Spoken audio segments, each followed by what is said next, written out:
Hello everyone, welcome back to my channel Tulai Debnath.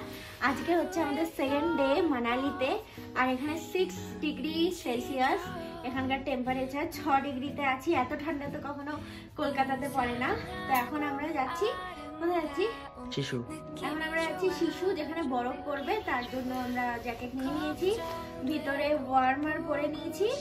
এখন আমরা গাড়িতে যাব, আর ওখানে গিয়ে তো বরফের ড্রেস ভাড়া করতেই হবে, নয়তো এইসব ড্রেস নষ্ট হয়ে যাবে। তো চলো রাস্তায় ব্লগটা আমরা কন্টিনিউ করবো।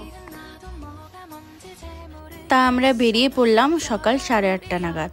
ড্রাইভার দাদা একটু তাড়াতাড়ি বেরোতে বলেছিল, কারণ এর থেকে পরে বেরোলে রাস্তায় ভিড়ভাড়টা খুব গাড়ির জ্যাম লেগে যেত। আর ওখানে রাস্তা প্রচণ্ড সরু সরু, আর সাইডে যেহেতু পাহাড়, নদী, খাল, বিল রয়েছে, তার জন্য সাইড কাটিয়ে যাওয়ার কোনো অপশান নেই, তোমাকে ওই লাইনে দাঁড়িয়েই ক্রস করতে হবে। তারপরে আমরা বরফের ড্রেস ভাড়া নিয়ে নিলাম। আর বাড়ি থেকে আমরা অনেক সোয়েটার নিয়ে গেছিলাম, 2-3 রকম সোয়েটার, জ্যাকেট। তো ওগুলো কোনোটাই আমাদের কাজে লাগেনি। আমরা যেই সময় গেছিলাম মে মাসে, অতটা ঠান্ডা ছিল না। আর ওখানকার ঠান্ডাটা না একটু অন্যরকম। 2 degree, 2-3 degree Celsius, 6-7 degree Celsius. কিন্তু আমাদের এখানে 6-7 ডিগ্রি সেলসিয়াসের যতটা ঠান্ডা লাগবে, ওদের ওখানে এটা আমার পার্সোনাল অনুভূতি যে অতটা ঠান্ডা লাগে না। তারপর এখানে আমরা একটা অ্যাডভেঞ্চার করলাম, এটা হচ্ছে রোপ রাইডিং। সত্যি বলতে গেলে এটা আমার উইশ লিস্টে ছিল, আমি ভীষণ এনজয় করেছি। এর পুরো ভিডিও আমার কাছে আছে। আমি এই ভিডিওটা আপলোড করার পরেই কিন্তু আবার রোপ রাইডিংয়ের যে ভিডিওটা রয়েছে ওটা আমি আপলোড করব, তোমরা দেখো, হেভি সুন্দর। তো এখানে আমরা বরফের ড্রেস যেখান থেকে ভাড়া করেছিলাম তার সামনেই একজন দাঁড়ানো ছিল, তো তার কাছ থেকেই আমরা সমস্ত রকম যেগুলো অ্যাডভেঞ্চার করব আমরা চুজ করেছিলাম 3টা অ্যাডভেঞ্চার, যেটা আগে আমি তোমাদের সাথে শেয়ার করব। তো ফার্স্ট অ্যাডভেঞ্চার হচ্ছে রোপ রাইডিং, আর একটা হচ্ছে স্কেটিং, আর একটা অ্যাডভেঞ্চার হচ্ছে যে তোমাকে একটা জায়গায় বসিয়ে একদম ওপর থেকে বরফে ওপর থেকে নিচ অবধি ছেড়ে দেওয়া হবে ওইটায় বসিয়ে। তো ওইটাকে কী বলে আপাতত আমি ভুলে যাচ্ছি। এই 3টে অ্যাডভেঞ্চার আমরা চুজ করেছিলাম, আর সেটার কস্ট পড়েছিল 5000 আই গেস। আর গাইস, সাইট সিনের কথা তোমাদের কি বলবো, এত সুন্দর সাইট সিন। দূরে যে সাদা সাদা পাহাড়গুলো দেখতে পাচ্ছ, ওগুলো কিন্তু সবই বরফ। আর ওখানকার মানুষেরা না লিটারালি ওখানে স্টেপ ফার্মিং হচ্ছে পাহাড় কেটে। এমনও দেখা গেছে যে জঙ্গলে গাছপালার পরিমাণ এত বেশি যে মানুষ ওখানে ফার্মিং করতে পারছে না, তার জন্য রীতিমতো গাছপালা পুড়িয়ে দিচ্ছে। আর সেখানে গাছপালা পুরোনোর পর সেখানে যে পাহাড় আসছে তার মধ্যে তারা ফার্মিং করছে বা তারা কাজ করছে। তো এই যে সাইট সিনগুলো, যেটা আমি চোখে দেখে অনুভব করেছি, তোমাদের আমি বোঝাতে পারবো না। দূরের যে সাদা সাদা পাহাড় চারপাশে, এরকম আমরা সিনেমাতেই দেখেছি, যারা কলকাতার বাসিন্দা, এরকম তো দৃশ্য এখানে দেখাই যায় না। এরকম দৃশ্য দেখতে হলে তোমাদের পাহাড়ি এলাকায় যেতে হবে। দূরে আমার মনে হচ্ছিল যে আমি কোনো মুভি সেটে রয়েছি, যেখানে এত সুন্দর, আমি ভাবিও নি। আমি যখন টিভিতে দেখতাম যে দূরে পাহাড় দেখাচ্ছে পুরো বরফে ঢাকা, চারপাশে এরকম পাইন গাছ, দেবদারু গাছের ছড়াছড়ি, তখন আমি ভাবতাম সত্যিই কি এই জায়গাগুলো আদৌ এক্সিস্ট করে? কিন্তু আমি ওখানে গিয়ে বুঝতে পারলাম সত্যি এক্সিস্ট করে, আর চোখে একটা শান্তি দেয়। আমি যে কটা ভিডিও বানিয়েছি সিমলা মানালির, আমি প্রত্যেকটাতে বলেছি যে তুলনা হয় না। পাহাড়ি এলাকায় যে যাবে, যে একবার ঘুরবে, সে মনে রাখবে যে সে কি দেখছে। তো মানালি থেকে অনেকটাই ওপরে, লিটারালি ঘুরে ঘুরে যাচ্ছিল। আর এতটাই ওপরে যাচ্ছিল যে রীতিমতো যে আমাদের গাড়ি ওপরে যাচ্ছে সেটা আমরা অনুভব করতে পারছিলাম। অনেকটাই ওপরে, যাদের ভমিটিংয়ের টেন্ডেন্সি রয়েছে যেমন আমার, তাদের কিন্তু এরকম জায়গায় অসুবিধা হতেই পারে। তাদের জন্য কিন্তু একটাই উপায়, তাদের মেডিসিন নিয়ে নিতে হবে। আর যতটা সম্ভব খালি পেটে তোমরা চেষ্টা করবে, খালি পেটে কোথাও দূরে যাচ্ছ 3-4 ঘন্টা বা 6-7 ঘন্টার গাড়িতে তোমাকে যেতে হবে, সেক্ষেত্রে খালি পেটে যাবে বা খুব হালকা লাইট কিছু খেয়ে তোমরা যাত্রা করবে। একদম ভারী কিছু খাবে না, হেভি অয়েলি জিনিস কিছু খাবে না, তাহলে কিন্তু ভমিটিংয়ের যে সম্ভাবনা সেটা আরও বেড়ে যাবে। আর এখানে আমরা অলমোস্ট পৌঁছে গেছি অটল টানেলের কাছে। এবার অটল টানেল সত্যি আমার উইশ লিস্টে ছিল, অনেক অনেক মানুষের স্বপ্ন যে অটল টানেলে একবার যাব, রোহতাং পাসে একবার যাব। তো অটল টানেল হচ্ছে একটা টানেল, এই টানেলটার নামকরণ হয়েছে আমাদের প্রাইম মিনিস্টার অটল বিহারী বাজপেয়ীর নাম থেকে। আর টানেলটি লম্বায় 9 কিলোমিটার। আমরা 9 কিলোমিটার এই টানেলটা পেরিয়ে আমরা তারপরে শিশু যাই।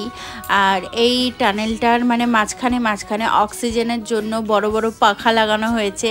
তো আমি এর আগে শুনেছিলাম যে অটল টানেল 9 কিলোমিটার, তো আমি ভাবতাম যে এই 9 কিলোমিটার রাস্তা একটা মানুষ সুস্থভাবে কিভাবে ক্রস করে, কিন্তু ভিতরটা এত সুন্দর। অবশ্যই আমার মতো অনেকেরই যাওয়ার ইচ্ছা অটল টানেলের। আর এখানে না স্পিড লিমিট রয়েছে, সাইডে দেখতেই পাচ্ছ, কোথাও 40 কোথাও 60। তো অটল টানেলের ভিতরটা খানিকটা এরকম, যতটা সম্ভব আমি ক্যামেরাতে শ্যুট করেছি, কিন্তু পুরো 9 কিলোমিটার তো আমার পক্ষে শ্যুট করা সম্ভব ছিল না। তো আমি যতটা সম্ভব পেরেছি আমি ততটা শ্যুট করেছি। তো আর একটা জিনিস, তোমরা যদি মে মাসে যাও, মানে একদম যখন গরম সিজন, তখন কিন্তু বাড়ি থেকে বিশেষ কোনো সোয়েটার নিয়ে যাওয়ার দরকার নেই, কিন্তু ওখানে গিয়ে খুব একটা ঠান্ডাও লাগবে না। ইভেন বরফে গিয়েও খুব একটা ঠান্ডা লাগবে না, কিন্তু বরফের ড্রেসটা ভাড়া করতেই হবে, নয়তো বরফে যে অ্যাডভেঞ্চারগুলো রয়েছে সেগুলো কিন্তু করতে গিয়ে জামা কাপড় নোংরা হয়ে যেতে পারে। আর বরফের ড্রেসের সাথে তোমাদের রাবারের জুতো দেওয়া হয়েছিল, ভাড়া করতে হয়েছিল। রাবারের বরফের ড্রেস যদি কেউ নাও নেয়, রাবারের শুটা কিন্তু নিতে হবে, কারণ কি তুমি নর্মাল শু পরে বরফে হাঁটতে পারবে না, বরফে কিন্তু জলে কিন্তু পা ভিজে যাবে। যেখান থেকে আমরা ড্রেস নিয়েছিলাম তো ওখান থেকে আমাদের বলা হয়েছিল সক্সের কথা, মোজার কথা। তো মোজা ওখানে আমাদের কিনতে হয়েছে, ভাড়া পাওয়া যায়নি। ওটা আমাদের ইয়াকের লোমের, খুবই গরম মোজাগুলো, জোড়া 100 টাকা। আমরা 2 জোড়া মোজা কিনি, একটা আমার হাজব্যান্ডের। তো এগুলো কিছু গাইডেন্স আমি তোমাদেরকে দিলাম যে এরকম করতে পারো। আর যদি শীতকালে যাও তাহলে কিন্তু তোমরা স্নোফলও দেখতে পারবে, আর চারিদিকে ইভেন রাস্তায়ও কিন্তু স্নো পড়ে থাকতে দেখতে পারবে। কিন্তু আমরা যেহেতু একদম গরমের সময় গেছি, আমরা কিন্তু এটা একদম দেখতে পাইনি যে চারপাশে স্নো পড়ে রয়েছে বা স্নোফল হচ্ছে।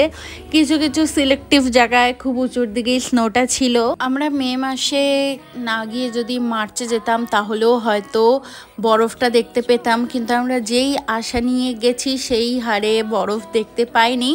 একটু তো ডিসঅ্যাপয়েন্টমেন্ট হয়েছেই, কিন্তু দোষটা আমাদেরই ছিল। খুব গরমে কিন্তু ওখানে বরফ স্নো পড়ে না, ওই পাহাড়ে স্নো থাকে। এই যে তোমরা যে চারপাশে দেখতে পাচ্ছ এগুলো কিন্তু সমস্তটাই বরফ। আর অটল টানেল পেরিয়েও আমাদের বেশ খানিকটা যেতে হয়েছিল বরফের কাছে যাওয়ার জন্য। যেই রাস্তা দিয়ে আমরা যাচ্ছি, রাস্তার সাইডে কিছুক্ষণ পরই বরফের চাই দেখতে পাচ্ছিলাম, আর সেই বরফ থেকে জল গলে পুরো রাস্তা ভিজে যাচ্ছিল। কিন্তু আমি ভেবেছিলাম যে আমি স্নোফল দেখব, মানে বিভিন্ন রকম গাছে পুরো বরফ পড়ছে, বরফে পুরো ঢেকে গেছে গাছগুলো, কিন্তু ওরকম আমরা দেখতে পাইনি। ওরকম দেখতে গেলে আমাদের শীতকালে যেতে হতো, যখন একদম প্রপার শীতকাল, ডিসেম্বর জানুয়ারি। খুব শীতে কিন্তু আবার বরফে যেতে দেওয়া হয় না, কারণ কি তখন এতই বরফ থাকে যে বরফে যেতে গেলে ভয়ঙ্কর কোনো বিপদ হয়তো ঘটতে পারে। তার জন্য খুব শীতেও কিন্তু বরফে যেতে দেওয়া হয় না। মোটামুটি ফেব্রুয়ারি বা মার্চের দিকে আসলেও আমরা সেই নাজারাটা দেখতে পেতাম যেটা আশা করে আমরা এসেছিলাম। আর সেকেন্ড হচ্ছে, আমি এই অ্যাডভেঞ্চারটার কথা বলেছিলাম, এখনই আমি নিচে গেলাম আর এরপরে আমার বর নিচে যাবে। তো ওর হাতে যেহেতু ফোন ছিল, ও ভালোভাবে একদম রেকর্ড করতে পেরেছে। আমারটা তো তোমরা পিছন দিয়েই দেখলে। তো সত্যি বলতে গেলে যেই হিসেবে ওরা টাকা কস্ট করেছিল সেই হিসেবে কিন্তু অ্যাডভেঞ্চার ফার্স্ট ডে রোপ রাইডিংটা রয়েছে, ওটাই আমার খুব ভালো লেগেছে।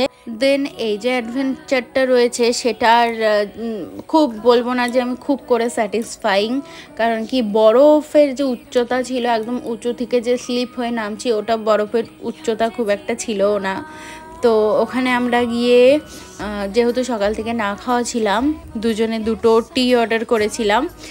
আর বরফ সত্যি বলতে গেলে যেটা ভেবে গেছি সেটা একদম পাইনি, যেহেতু অনেক মানুষজন, তার জন্য বরফ পুরো নোংরা হয়ে গেছিলো, কালো কালো হয়ে গেছিলো। এখনও পর্যন্ত আমি তোমাদের সাথে অনেক কিছু শেয়ার করলাম, আর এই ভিডিওটা আমি দুটো পার্টে বানাবো, মানে সেদিনের ভিডিওটা। এখনও পর্যন্ত আমি যা ভিডিও বানিয়েছি 10 মিনিটস অলরেডি ক্রস করে গেছে, তো এটার পার্ট 2 আসবে। খুব লম্বা ভিডিও তো কারো দেখতেই ভালো লাগে না, তাই না? তো এই যে সেকেন্ড পার্টটা আছে আমি পরের দিনই আপলোড করে দেব, সেটা দেখার জন্য অবশ্যই কিন্তু চ্যানেলটাকে সাবস্ক্রাইব করে দাও আর বেল আইকনটাকে ক্লিক করে দাও। নেক্সট ভিডিওর যে নোটিফিকেশান আছে সেটা তোমার কাছে সবার ফার্স্ট পৌঁছে যাবে এবং তুমি সেটা চেক আউট করতে পারবে। ইনস্টাগ্রামের লিঙ্ক ডেসক্রিপশানে দেওয়া আছে, যদি চাও ফলো করতে পারো।